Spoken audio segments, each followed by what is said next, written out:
Good morning, good afternoon, or good evening. Welcome to the Slumpbuster Fantasy Football Podcast with Aris, Blakeney, episode 11, recording here on Sunday, November 3rd, 2019. Find us on all major streaming platforms. On today's episode, Aris breaks down NFL Week 9, who to pick up on this week's waiver wire, and what you need to do to bust the slump and get back in those fantasy football playoffs. Without further ado, enjoy the show.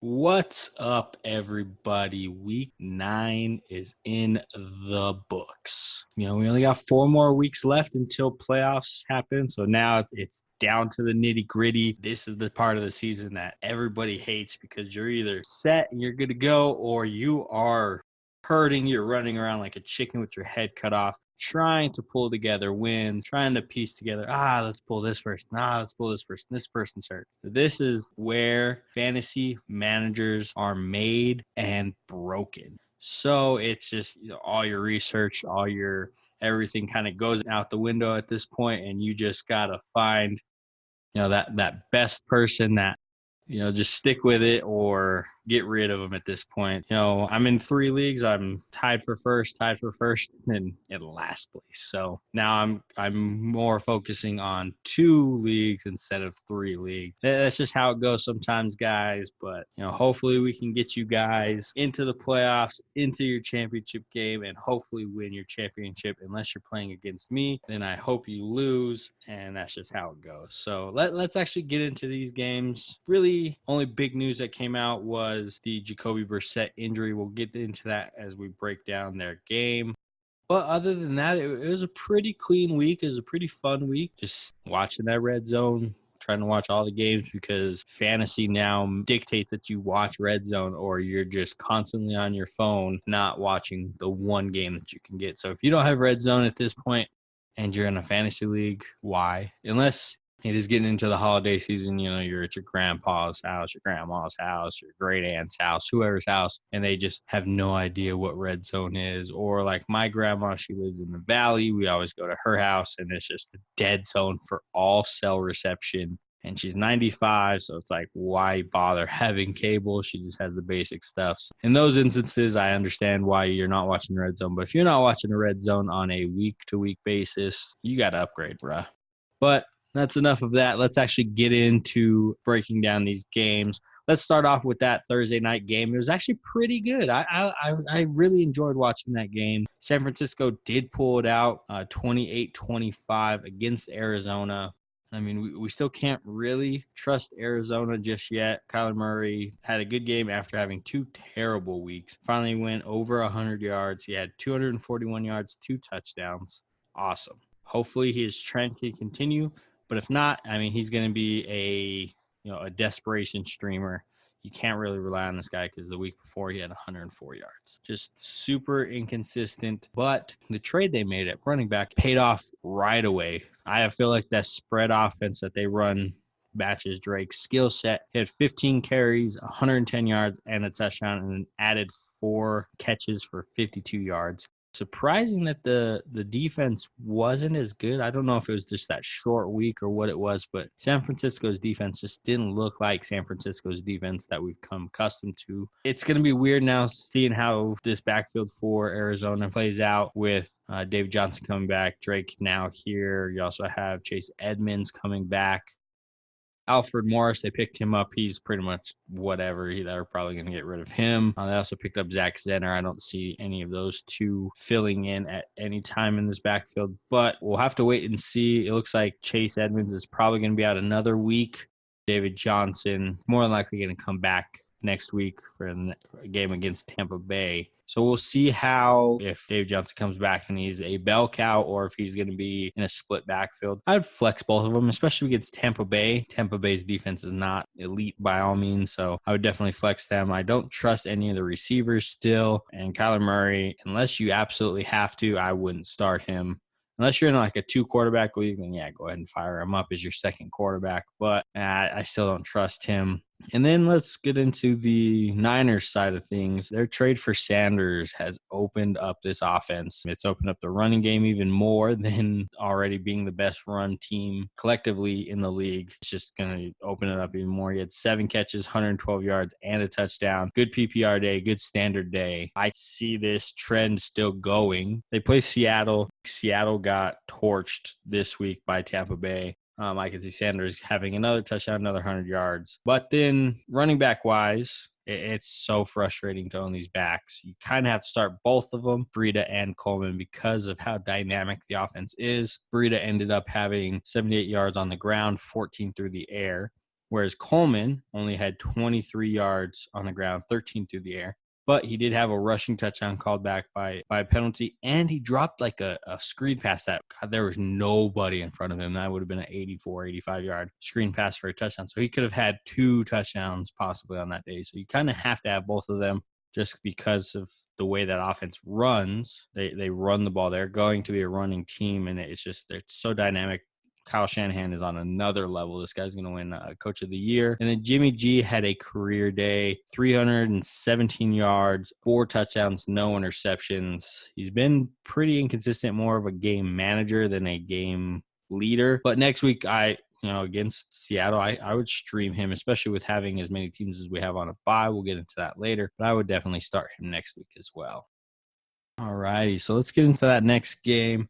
It was the Bears against Philly. The Bears got trounced in this one, 14-22. Philly's going to be on a bye next week, and Chicago gets Detroit. Detroit's defense is not elite, but this offense of Chicago is terrible, and it's affecting that awesome defense that we've expected to be a top 5 defense throughout the year. But I mean, when you're on the field for seems like the whole game, because it's just 3 and out, 3 and out, 3 and out, 3 and out, 3 and out. It's going to wear on that defense. So that defense is lacking. I know a lot of people drafted them high, expecting them to be a number 1 defense. I believe I had them preseason ranked as number 1, but it's just we didn't know that this offense would be this bad.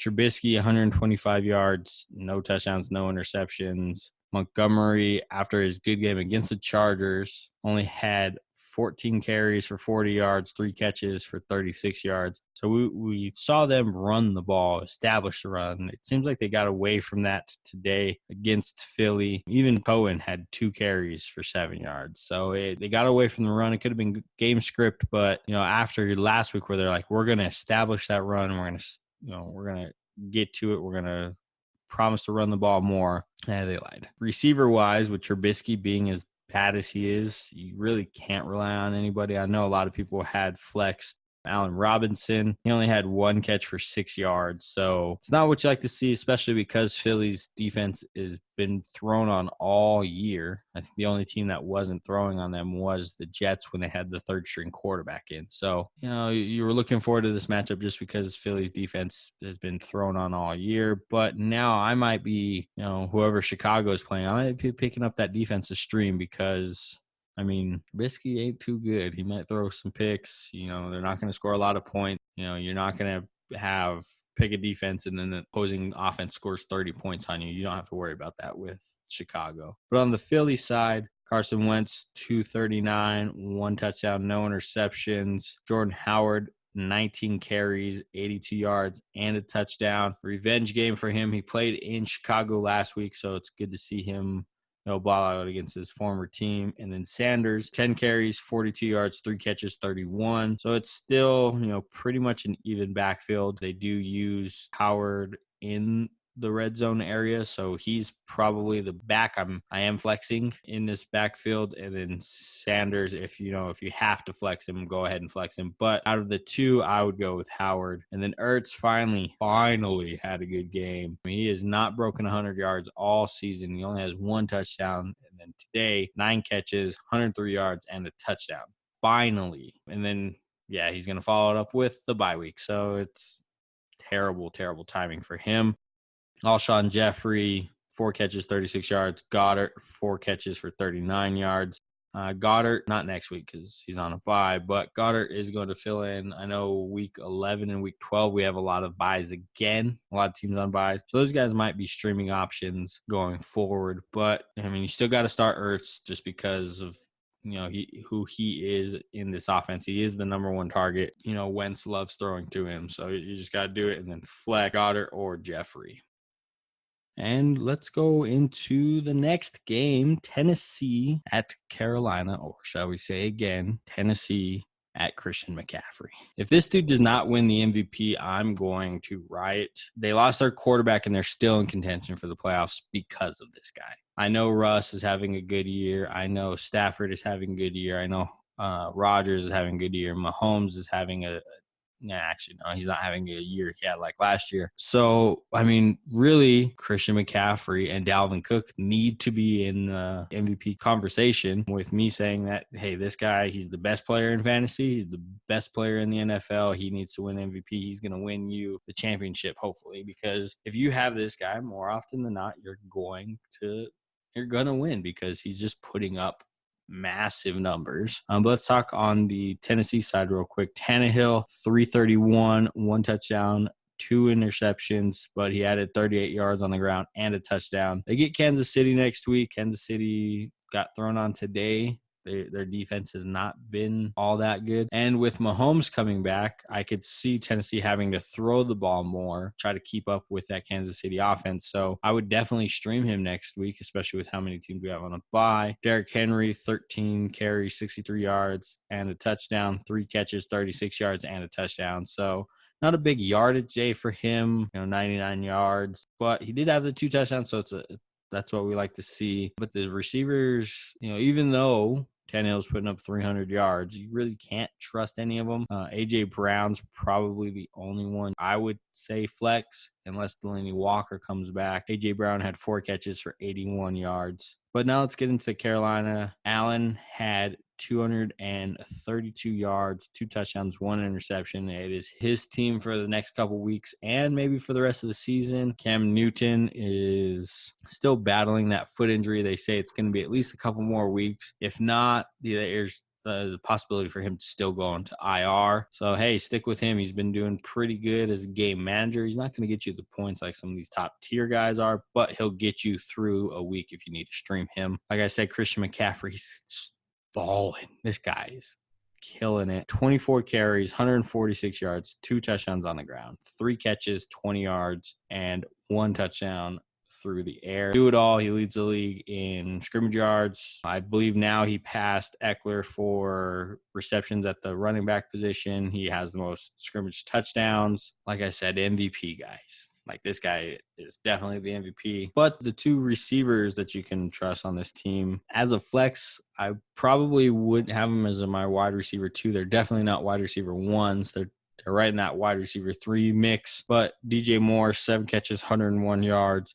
And Curtis Samuel, 3 catches, 64 yards, and a touchdown. These guys are the ones that Allen kind of relies on if they're going to push the ball down the field, and then just check down to Christian McCaffrey. So really, that's the only 4 guys I would play on your team, especially Green Bay. Their defense is kind of taking a step back.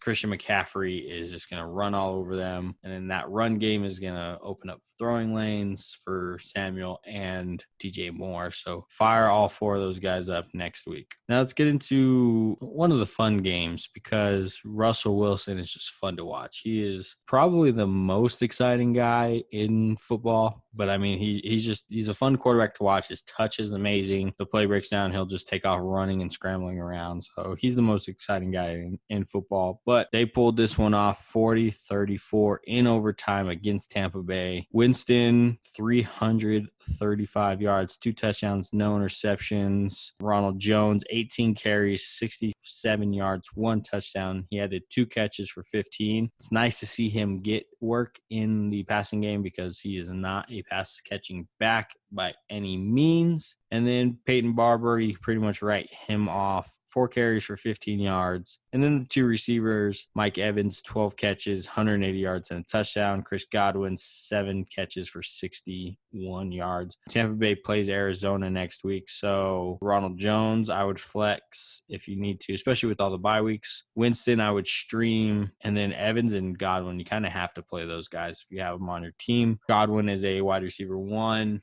And then Evans is flirting with that wide receiver 1, wide receiver 2 area is pretty much where he's been for the whole year. And then on the Seahawks side, Russell Wilson, 378 yards, 5 touchdowns. Then he ran the ball 5 times for 21 yards. Set a franchise record 4 touchdowns in a game. You have to start him no matter what. Nice thing is it wasn't a slow start like it's always been. It's been pretty, it was pretty consistent the whole game where he was just scoring new points. Another guy that you have to start if you have him is Chris Carson, 16 carries, 105 yards, 2 catches for 28 yards. Especially in the red zone, they love to run the ball. They're going to give him work in the red zone. You have to play him. He's killer running back. And then Lockett, 13 catches, 152 yards, 2 touchdowns. DK Metcalf, 6 catches, 123 yards, and a touchdown. Now, this team does play San Francisco next week. I think they're going to be matchup proof. I think they can beat that defense of San Francisco. I think it'll be a good game. But they do get Josh Gordon. I don't think Josh Gordon is going to take much work away from Lockett. I think it's going to be more DK Metcalf. So I think DK Metcalf isn't going to be as started in as many leagues as he's been. Now he's going to be more of a low-end flex instead of a wide receiver 2 high-end flex with Josh Gordon. So just look for that. Lockett, I still fire him up, and then I might sit Metcalf or sit Gordon next week just to kind of see how it plays out and then just adjust from there. Now we'll go across the pond. Yeah, I'm not going to do that again. I'm sorry, guys. I thought I'd try. That was terrible. So we went to London. All right. Houston won this one pretty much wire to wire, 26 to Jacksonville's 3 points. Deshaun Watson had 201 yards, 2 touchdowns, added 7 carries for 37 yards. Then you had Carlos Hyde, finally had a good game. He had 160 rushing yards. You hate to see that he had a fumble, so he's going to take away some of those points because he had a terrible fumble. Duke Johnson had 7 carries, 13 yards, and had a touchdown. He had 5 catches for 68 yards. Both guys are flex options, low-end running back 2 flex options. Then you have Kenny Stills, 4 catches, 52 yards.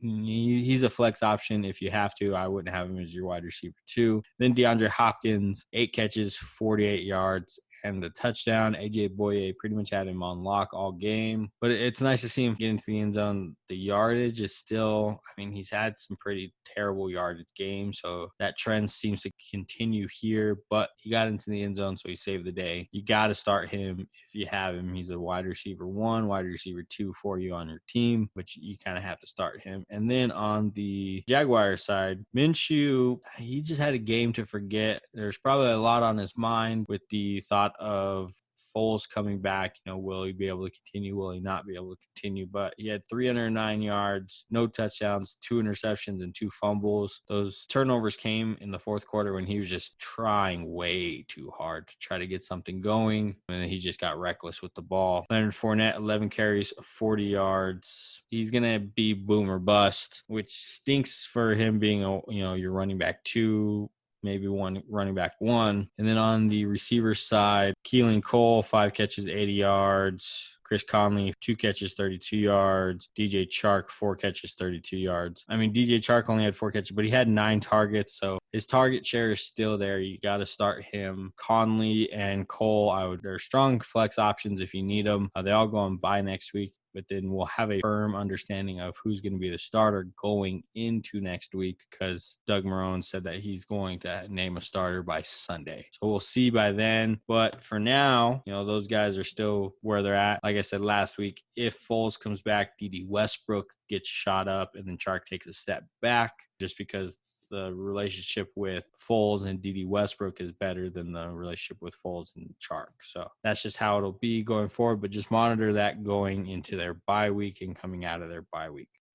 Now we'll go back across the pond, back to America, where a weird thing happened. All of the games played in the U.S., the home teams won. All of the home teams won. Right now it's looking like Baltimore is at home and they're on their way to a win. It's still the fourth quarter, so we'll break that down probably at the end of this episode. So just check back on that to see if all home teams won in America. But Washington went up to Buffalo. Haskins' first start was against Buffalo. Buffalo's defense is pretty good, so it was a rough spot for him. 144 yards, no touchdowns, no interceptions. Adrian Peterson had 100 yards in the first half and none in the second half. 18 carries and 108 yards. McLaurin, I thought he was going to have a better game because he was at Ohio State with Haskins. Rookie quarterback coming in, he's going to want to find something familiar. Bam, starts up with Lauren, who was his receiver at Ohio State. So I figured he was going to have a bigger game. But there's more of the same with Haskins in there versus Keenum. It was pretty much the same thing. But McLaurin had 4 catches for 39 yards. At this point, Adrian Peterson's going to be a flex option just because he's had a couple decent games. But unless Haskins shows us something in week 11, they are by week 10, so we're not going to be able to see more. But maybe he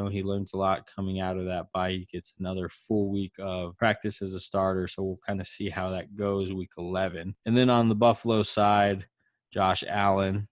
There's 3 Allen quarterbacks now. It is hard as heck to keep them all different, just like where Kansas City has 2 D Williams on their roster. It's doing all the research was terrible. But Josh Allen, sorry for that tangent. Josh Allen, 160 yards, 1 touchdown, added 8 carries for 12 yards and a touchdown. That's pretty much what you're going to get from Josh Allen. He's going to be able to run for a touchdown, pass for a touchdown. So definitely a streaming option. Singletary, it looks like they're starting to try to work him, see if he's going to be a bell cow for them going into the offseason, because there are a lot of rumors of, are they going to get a running back in the offseason? There was a lot of rumors they might be trading for Melvin Gordon at the trade deadline, but nothing happened. So it looks like they're now starting to be like, hey, Singletary, here's some more work. But he had 20 carries, 95 yards, and a touchdown, added 3 catches for 45 yards. So it does seem like he can be that bell cow type of running back. And then Buffalo gets Cleveland next week. So if you need to stream some flex options, Cole Beasley, 2 catches, 13 yards, and a touchdown. He had a touchdown last week. And then John Brown, 4 catches for 76 yards. They're both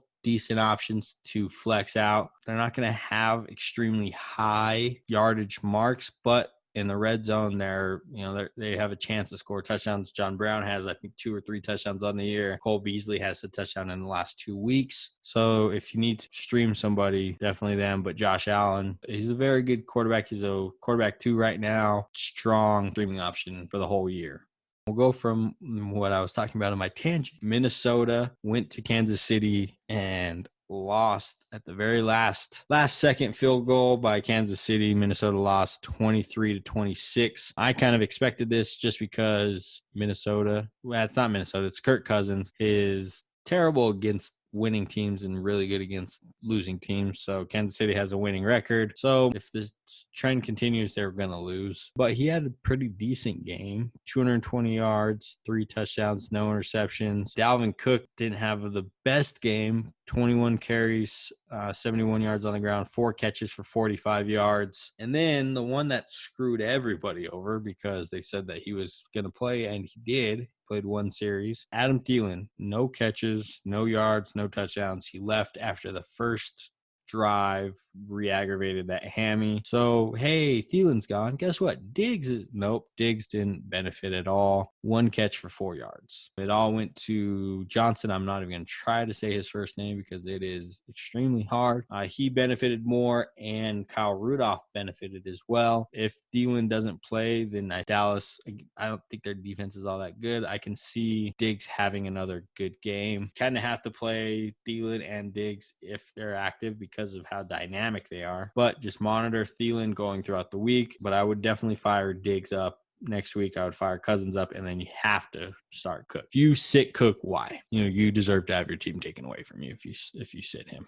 But then Kansas City, Matt Moore has filled in pretty well for Patrick Mahomes. 275, 1 touchdown, no interceptions. Tyreek Hill, 6 catches, 140 yards, and a touchdown. Travis Kelce, 7 catches, 62 yards. Sammy Watkins, 7 catches, 63 yards. All those guys are worthy of being played. But then the running back situation's been a little off. If you have to flex them, go ahead. But if you could find a better option, I definitely would. McCoy, 3 carries for 9 yards. And then Damian Williams, I'm going to say the stat line, but don't get ahead of yourself. 12 carries, 125 yards, and a touchdown. But he had a long of 91 yards. So before that 91-yard touchdown, he had 11 carries for 34 yards. Don't go chasing that one big play that he had. He has not produced, at the season where he was supposed to be drafted at. So if you want to take a flyer on him, go ahead. But I would advise against it just because he had one big pop play, so it's going to make the stat line look better than it actually was. And then let's, Miami screwed the pooch here. They're tanking for Tua, but they didn't tank this game. I guess they decided to get one win, so they weren't the third team to go winless.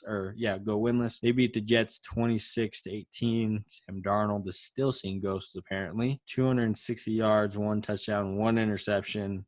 Lev Bell, 17 carries, 66 yards, 8 catches, 55 yards. Jamison Crowder, 8 catches, 83 yards, and a touchdown. So now that Darnold is back, Jamison Crowder is killing it for you. He's moved into that wide receiver 2 slot, especially if you're in a PPR league. He is a beast right now. They get the Giants next week, so I could still see all these numbers still continue. I would definitely start Jets players if you have them. Robbie Anderson's going to be a little bit more shaky than we expected just because Darnold looks to have, he still looks to be shaken up. His confidence is pretty shot after that New England game. So he's going to be a little more shaky than we expected him to be. We were expecting him to be a deep threat. He still had some decent target shares, but he only had 2 catches this game. So definitely fire up Bell. Definitely fire up Crowder. I would stream Darnold if you have a quarterback on a bye. And then just know if you start Anderson, it's going to be a super boom or a pretty big flop if you start him. And then on the Miami side, Fitzmagic came back. Let's go. He had 288 yards, 3 touchdowns.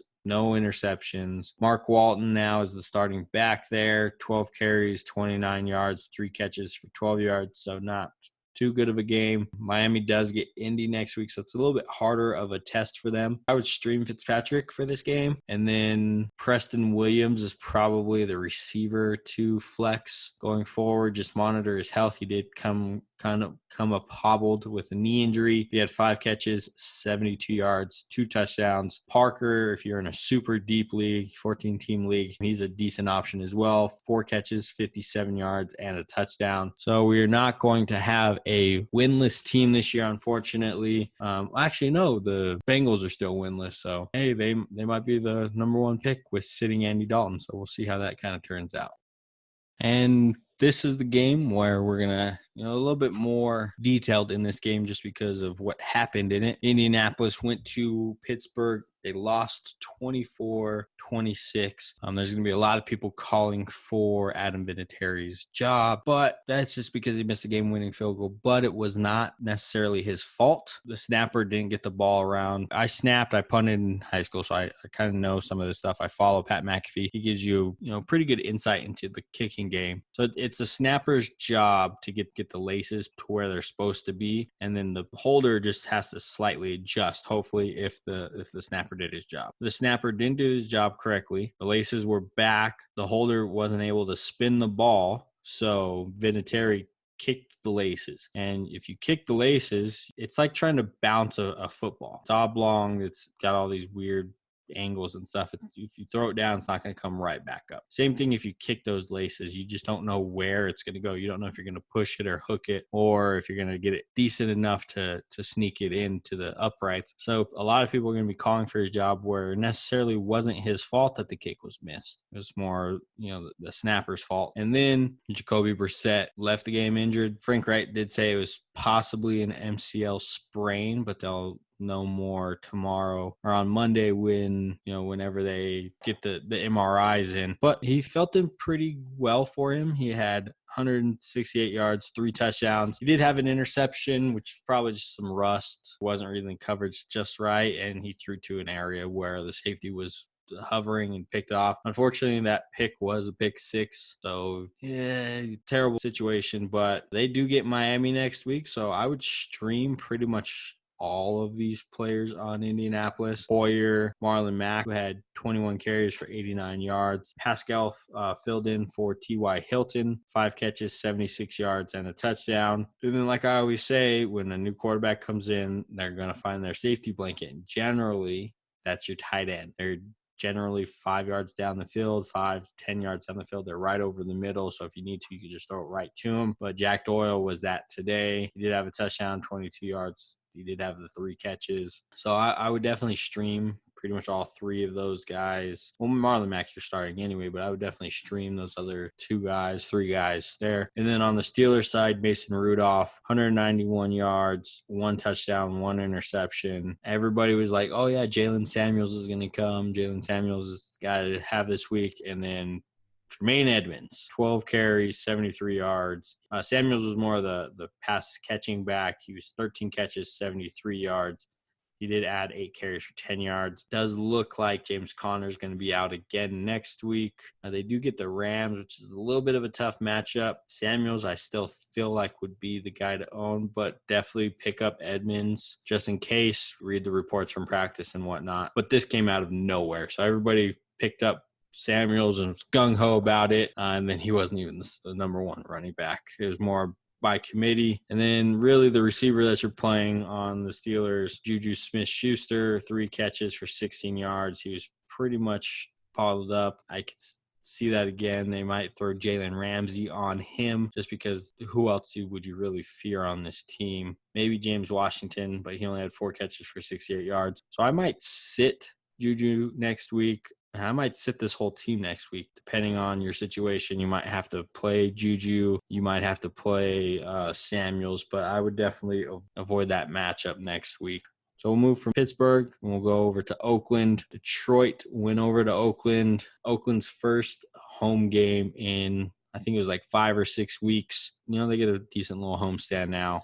They did have a home with air quotation game during their road trip, but it was in London. It's the same thing with the Chargers. The Chargers now go on the road for 6 weeks, but they do have a home game, quote unquote home game, but it is in Mexico. So same thing. They're going to have a couple, every game is a road game for them, but they're going to be on the road for 5 weeks. They have a bye week in there as well. So part of the season, I guess, but for some reason, only Oakland is getting the pub of being on the road for so long, but hey, the Chargers are doing the same thing. But Detroit, they really should have won this game. I don't know why they ran the last play that they did with none of their playmakers on the field. They did not establish the run at all. And then last play of the game, hey, let's pretend to run the ball and throw a play action pass. Oakland was all over it because why would you run the ball at this point when you haven't been able to run the ball the whole game? But Stafford, 406 yards, 3 touchdowns, 1 interception. Ty Johnson didn't have a good game again. 9 carries for 29 yards, 3 catches for 7 yards. It's looking like the guy in this backfield to own is J.D. McKissic. He can run the ball, but he is going to be the pass-catching guy for this team. 4 carries, 32 yards, 3 catches, 40 yards, and a touchdown. So it looks like McKissick's going to be if you need to own a running back in Detroit, it's going to be McKissic. Galladay had a good game, 4 catches, 132 yards, and a touchdown. Inconsistent as can be, Marvin Jones had a good game, 8 catches, 126 yards, and a touchdown as well. So he's had the last 4 weeks, boom. Well, it was a bust because he had 17 yards, 4 touchdowns, 27 yards, 123 yards, and a touchdown. So he is, very inconsistent. They get Chicago next week. I could see him, a lot of people trying to play him because he had a good game, and then boom, going ahead and busting again next week. If you have to play him, go ahead and play him. I would flex him if you have to, but I might sit him. I would play Galladay, sit him, just because he's just so up and down this year. He's more bust than boom, unfortunately. And then on the Oakland side, Derek Carr, 289, 2 touchdowns, no interceptions. Josh Jacobs, if you have him on your team, it is more likely that you had to draft him because he was the best available. A lot of people passed him up. Nobody necessarily wanted him, but he's been a beast. 28 carries, 120 yards, and 2 touchdowns. He is starting to come into his own. He had first game he was pretty good. He had a little bit of a lull there, but now he's starting to come on here in the second half of the season. Unfortunately, the receivers kind of took a hit. This was the first game. Tyrell Williams didn't score in that he played in. 3 catches, 48 yards. Waller had a terrible game. 2 catches for 58 yards. And then Renfro was the the savior for them. He caught the game-winning pass, 3 catches, 56 yards, and a touchdown. Maybe they'll get him more involved, but Waller's definitely the guy to own, even though he's had 2 terrible weeks out of the whole season. I mean, the tight end position is just so inconsistent. I think he's the number 2 or the number 3 tight end in fantasy this year, so you kind of have to play him. Tyrell Williams is a decent flex option, not necessarily a huge flex option, but he's had 3 catches in 4 of the 5 games that he's played in now, so he's going to get the 3 catches for 50 yards or something like that, because that's pretty much his trend. But up until now, he has scored a touchdown in every single game.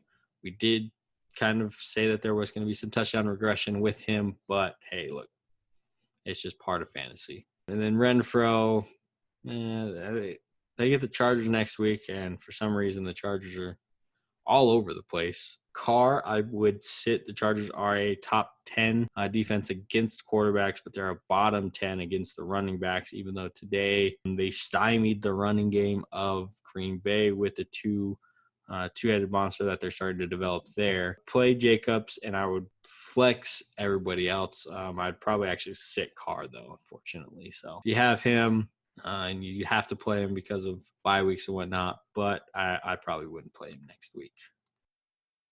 Cleveland sucks this year.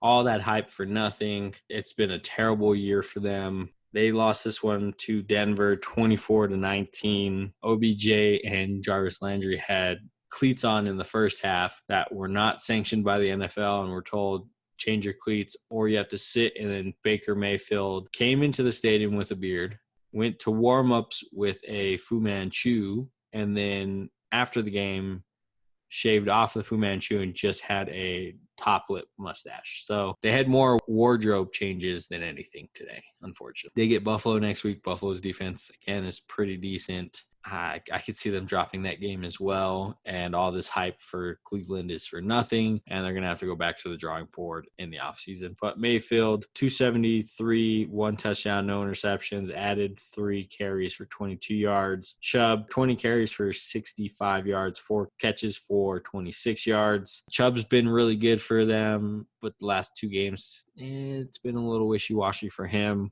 OBJ is still having a down year, 5 catches, 87 yards. Landry bounced back, had a touchdown, 6 catches, 51 yards. Chubb's really the only one you could trust fantasy-wise, but you have to play OBJ because of the big play possibility that he has.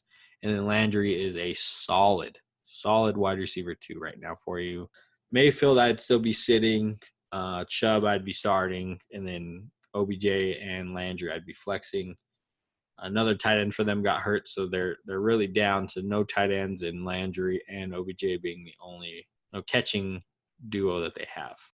And then to the third Allen quarterback, Brandon Allen. Congratulations, bud. You got your first start in the league and your first win, and you go into the bye undefeated. So congratulations to you, bud. Had a pretty decent showing. You could tell he was pretty much a rookie quarterback, never started in the league. He's been in the league for a couple of years now, but never had a start. You could kind of see with some of the decision making, kind of what he did against pressure and whatnot. But 193 yards, 2 touchdowns. Lindsey, 9 carries, 92 yards, and a touchdown. Freeman regressed a little bit, 5 carries for 15 yards. Definitely still both flex options going forward. And then the only other person that I would be starting would be Cortland Sutton. 5 catches, 56 yards, and a touchdown. Even though Noah Fant scored his first touchdown, he had 3 catches for 115 yards and a touchdown. That touchdown was on a 75-yard catch and run. So the yardage still is not too good off for 2 catches. But they get a bye. You're not really losing much from this team, so you don't really have to worry about anything. You're probably just losing a flex in Sutton, Freeman, or Lindsey. So where you're playing him at now is pretty much where you're going to be able to play him for the rest of the year. And then the last game, these freaking Chargers, guys. I don't know what to do because we play to our opponent every week. We lose to a third-string quarterback in Pittsburgh, and then we dominate Green Bay, like legitimately dominated them. In the first half, I think they had 1 first down in the first half. Rodgers had a game to forget, 161 yards, 1 touchdown, Aaron Jones, I was expecting him to have a better game, especially because the Chargers were giving up like 120, 130 yards on the ground. 8 carries, 30 yards, no touchdowns. And then Jamal Williams is the one who actually benefited. 2 carries, 10 yards, but he added 6 catches, 39 yards, and a touchdown. You're still looking at that, 60-40 split between Aaron Jones and Jamal Williams. Aaron Jones, RB1, RB2. Williams, a strong flex option for you. I've flexed him the last 2 weeks in my leagues, and I've benefited greatly from it. He's still available in a lot of leagues, so you might be able to pick him up as well. And then Adams' first game back, 7 catches for 41 yards. You would think that him coming back would just help this offense, but it more stymied it. I don't know if it was because the Chargers are so good or it's just they had an off game, which tends to happen sometimes. Probably the latter, because the Chargers they're frustrating. You guys have heard me all year rant about them, so you kind of get the idea. And then on the Chargers side of the ball, Rivers, 294, no touchdowns, no interceptions. The red zone struggles still continued even after we fired our offensive coordinator, Ken Wisenhunt. We still can't convert in the red zone. It was nice, though, because we didn't have any red zone turnovers. I think we lead the league in red zone turnovers, so I think we have like 5 red zone turnovers. I think 3 of them were game-winning possibilities that we lost the game on because we fumbled the ball or threw an interception. So the miscues are still there, but Rivers is still a strong stream option, except for when we play the Chiefs in 2 weeks, because he sucks against the Chiefs. I don't know why, but he just does. But it looks like Gordon now is starting to get his legs back under him. He had 20 carries, 80 yards, and 2 touchdowns, 3 catches for 29 yards. Eckler had 12 carries for 70 yards, 4 catches for 23 yards. So it looks like we're starting to get back into the split that they were seeing last year, where last year it was more of an 80-20 split. This year it's looking more of like a 70-30 split. It looks like Gordon is starting to get back into football shape. He's starting to run the ball pretty well. He had some really good runs, whereas the first couple games back, he was just, 1 yard. It was terrible. Mike Williams, though, congratulations, bud. Your first career 100-yard game. Still have not really found the end zone much this year. He's a decent flex option. Hunter Henry, though, led the team in targets and catches. 7 catches for 84 yards. You got to start him. I don't care what type of league you're in, you have to start Henry. He's a beast, especially in the red zone. He had a couple red zone targets, even though we couldn't convert on him. And then Keenan Allen, his slump is still going on, unfortunately. 3 catches for 40 yards. He leads the league in air yards, so you kind of have to start him. You just kind of got to this happens every year with him. He has boom stretches, and then he has a couple of lax stretches. It's going to turn around. If we get Oakland next week, Oakland got torched by the Lions this week. So, you kind of got to go with it. Just ride that wave, unfortunately, but you got to play Allen. All right, the Sunday night game just finished up. Congratulations, Juju. You are now the last remaining undefeated team. Congratulations to you. Tom Brady's streak and Bill Belichick's streak against 25 and under quarterbacks is now over. I believe they were like 28 or 29-0 against quarterbacks under 25. Now they're have 1 loss. Lamar Jackson is under 25. Oh, and the home team, every home team in America won. In London, the road game won. So every game that was played in America, the home team won. Baltimore did win this one, 37-20. Now we're going to get into the stretch where we actually see what the Patriots defense is, because this is only the second winning team that they faced all year. Previously, it's just been winless or third-string quarterbacks. They've only faced 1 winning team. That was week 4 when the team was 3-0 and their starting quarterback got hurt. So the starting quarterback didn't even finish that game. So we'll see what this team's actually made of, because up until now, it's been probably the easiest schedule in the league. Tom Brady, 285 through the air, 1 touchdown, 1 interception. Looks like James White was the running back. Like I said, Belichick hates fantasy running back. So James White was the one to own today. 9 carries, 38 yards, 1 touchdown. He added 2 catches for 46 yards. Burkhead, 4 carries, 18 yards, no touchdowns. He added 1 catch for 16 yards. And Sony Michel, 4 carries, 18 yards, added 1 catch for 12 yards. Receiving-wise, Edelman, 10 catches, 89 yards. Mohamed Sanu, welcome to the team officially, 10 catches, 81 yards, and a touchdown. Usually it's going to be, you're double teaming Edelman. Now it's who are you going to cover? Are you going to cover Edelman or are you going to cover Sanu? Sanu, I would flex going forward, even, wide receiver 2. Edelman's, you got to start Edelman. Sony Michel has had more bad weeks than not. Flex option, James White is going to be a flex option as well. And then on the Ravens side, Lamar Jackson, quarterback-wise, still not a good game for him. 163 yards, 1 touchdown, no interceptions.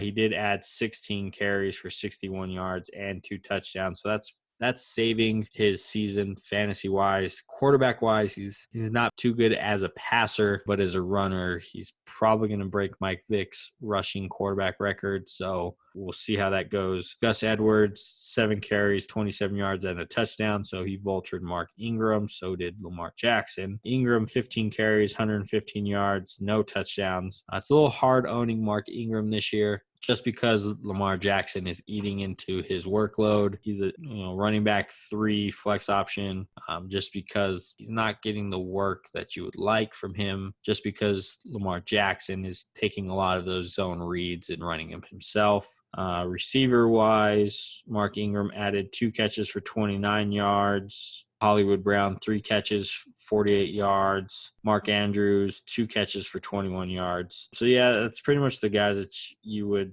be playing. Hollywood Brown, I'm personally staying away from. He's been hurt half the season. He's had 1 good game against Miami. Andrews has not been good as of late. 2 catches for 21 yards. So you still got to play him just because tight end position's not that good. But yeah, congratulations to Juju. You're the last undefeated team there, bud. All right, the last segment of the show, we're going to go into the waiver wire, who we think you should add for next week. Now on buys, like I did mention, there were some teams on buys. Quite a few, actually. You have Denver, Houston, Jacksonville, New England, Philly, and Washington. Washington, you're probably not losing any players. Denver, you're only going to be losing 1 or 2 players. The rest, you're going to be losing more players from. So you're going to need some quarterbacks. Jimmy G, he's only owned in 66% of leagues. Ryan Tannehill, 18% of leagues. Those are going to be my 2 streaming options for next week. Running back wise, we kind of already mentioned J.D. McKissick, 12% owned. He's probably the back to own in that backfield in Detroit. And then Ronald Jones, he's owned in 39% of all leagues. Receiver wise, Josh Gordon, he's owned in 59%. He's going to be coming into a pretty good situation in Seattle. Russell can throw the ball, kind of slot him in there already as a red zone target now. So he's going to be a pretty decent option going forward. And then Crowder and Amendola, where they might not be the best standard flex options, but PPR wise, they both flirt with 8 catches a game. Both are right around that 80-yard, and then they do have a opportunity to score every game. So Crowder's owned in 54%, Amendola in 49%. Those are going to be my receivers. Oh, and Zach Pascal, they get Miami next week.